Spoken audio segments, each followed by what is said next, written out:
شام کو مغرب کی نماز کے بعد آپا جی اپنے وسیع اور صاف کمرے میں اپنے پرانے کھدائی والے پلنگ پر چادر لیے بیٹھی تھیں۔ کمرہ گو کے پرانا تھا مگر اس میں نفاست سے ہر چیز رکھی تھی۔ پلنگ کے ساتھ کتابوں کی بہت بڑی الماری تھی جس میں آپا جی اور ان کے مرحوم شوہر کی مذہبی و ادبی نادر کتابوں کی بہت بڑی تعداد کرینے سے رکھی ہوئی تھی۔ پلنگ سے کچھ فاصلے پر پرانے طرز کا کارپیٹ پڑا ہوا تھا اور اس کے دونوں جانب کھدائی والے پرانے صوفے اور بیڈ کی کرسیاں بچھی ہوئی تھیں۔ عباس اور عبید ایک صوفے پر بیٹھے تھے جبکہ شمع اور فصیحہ دوسرے صوفے پر۔ چاروں کے چہرے پر حیرت کے تاثرات تھے۔ عباس اور عبید پرتجسس انداز میں آپا جی کی طرف دیکھ رہے تھے جبکہ شمع اور فصیحہ کچھ گھبرائی ہوئی معنی خیز انداز میں ایک دوسرے کی طرف دیکھ رہی تھیں اور سرگوشی میں آپس میں خسر پھسر کر رہی تھیں۔ آپا جی اٹھیں اور انہوں نے الماری کھول کر عبید اور عباس کے دیے ہوئے 5,000 روپے نکالے اور لا کر دونوں کے سامنے ٹیبل پر رکھ دیے۔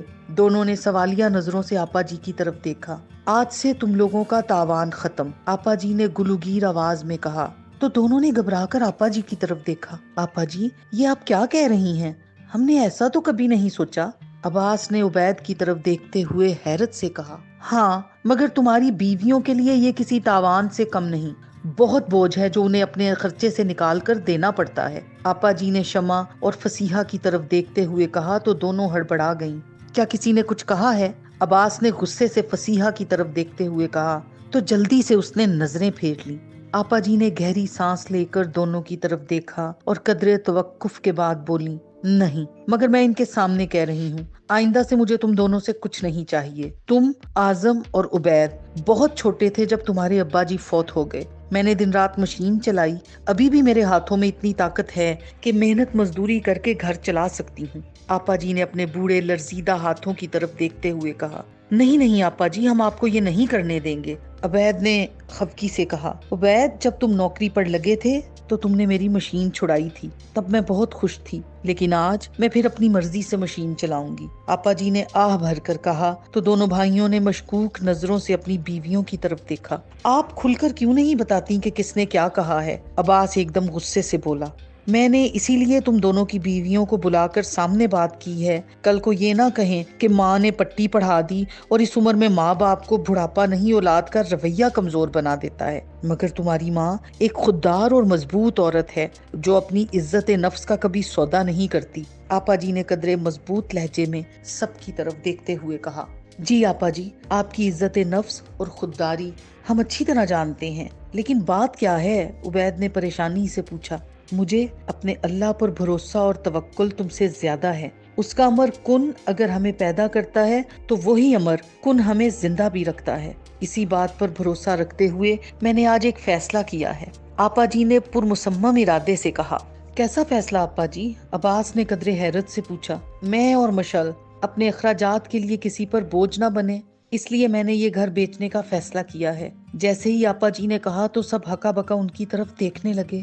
عباس اور عبید ایک دم اٹھ کھڑے ہوئے۔ آپا جی، آپ کیسے یہ سب کچھ سوچ سکتی ہیں؟